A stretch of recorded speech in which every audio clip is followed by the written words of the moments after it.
Hi, I'm Julia. Welcome to my channel. Check out my awesome dress. It was a lovely consignment store find yesterday. And yeah, it's Tommy Hilfiger and it's covered in books. It was exactly what I was looking for. Anyway, it's early on in the year and I'm really excited about some of the books coming out this year.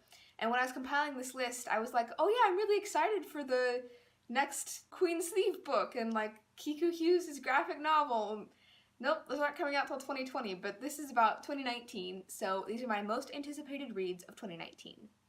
First up is The Priory of the Orange Tree by Samantha Shannon. This one actually comes out on Tuesday, and from what I can tell, it's going to be a door stopper, and if you dropped it on yourself, it would hurt you because it's over 850 pages.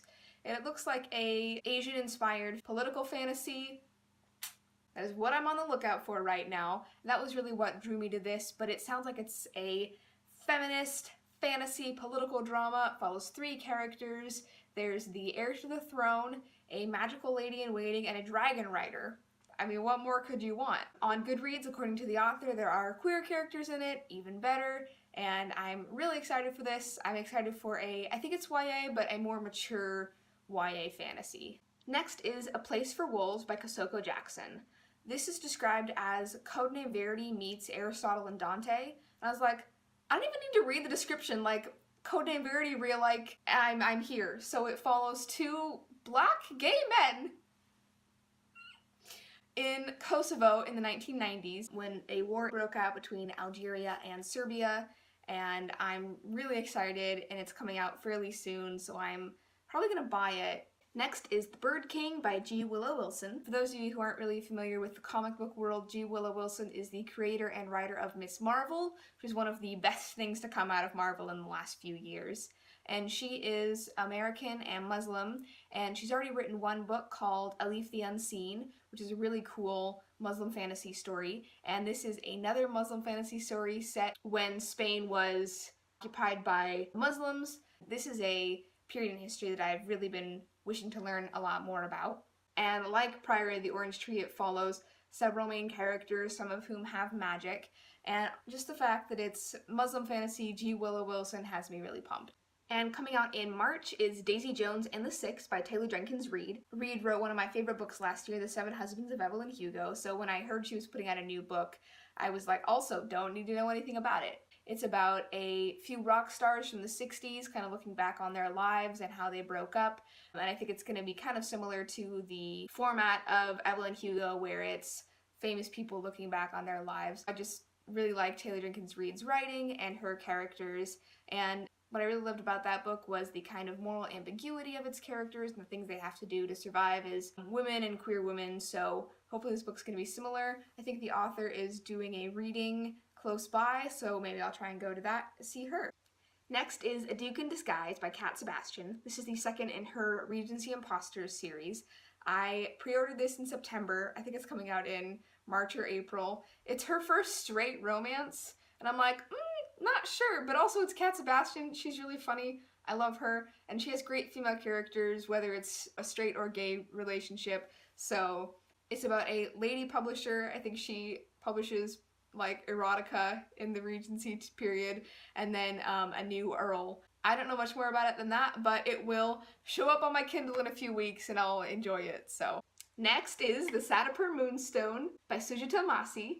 This is the sequel to the book that I loved earlier this month, The Widows of Malabar Hill. I'm so excited! This is about India's first female lawyer. It's fictional, and it's a mystery series, and it's set in a small kingdom outside of India, and just like in the first book, Perveen, the lawyer main character, is in a unique position to be able to go and talk to Muslim women who live in seclusion about their inheritance and kind of who's going to be running their kingdom. I read a preview of it in the last chapter of Widows of Malabar Hill. It sounds great. I'm just really excited. I love this series already. It'll be great. So that comes out on my birthday, actually. Happy birthday to me. Next up, if you are in the fantasy community at all, you'll know Erin Morgenstern because she wrote The Night Circus, which is one of the most expensive books I bought in like middle school or high school, and I'm really glad I did. And she's coming out with a new book called The Starless Sea in fall, and the description sounds amazing. It has like an underground magical library. Oh my gosh, I'm so excited. It doesn't even have a cover yet. I'm so pumped. The best part about The Night Circus was the beautiful descriptions. I didn't really care about the characters that much. I was just like, yes, tell me more about this circus and its magical cider. Yeah, I'm just really excited. I think everyone else is excited too. I'm probably also gonna buy this one and spend too much money on it. But you know, more money for Erin Morgenstern, good for her. Lastly, my excitement is going to shoot into the stratosphere. Mackenzie Lee's new book, Semper Augustus. Trans lesbians, Dutch tulip speculators. Oh yeah. So in a Ask Me Anything that Mackenzie Lee did on Instagram, she said that yes, this has a trans girl as a main character and she falls in love with her mistress, and she's trying to sell the mistress's dad fake tulips during the Dutch tulip speculation, which is a period I don't know much about, but I know that Mackenzie Lee did some stuff in Amsterdam. She wrote part of Gentleman's Guide there, so she probably did lots of research. She wrote Burnt Umber, the short story for the All Out anthology last year, and that was really good, so I'm so excited for this. I'm probably gonna buy this book too. Oh my gosh, like, if we get a Mackenzie book a year for the next, like, I don't even know. I'm just so grateful for her. Oh my goodness. Thank you for your continued existence. Make money, honey. Alright, that about wraps it up for me in my excitement. Trying to wind down a little bit. My face feels very flushed, but you know, Mackenzie Lee. Tell me in the comments, little interactive stuff, what your most anticipated read of the next year is, and I will see you all next time. Bye!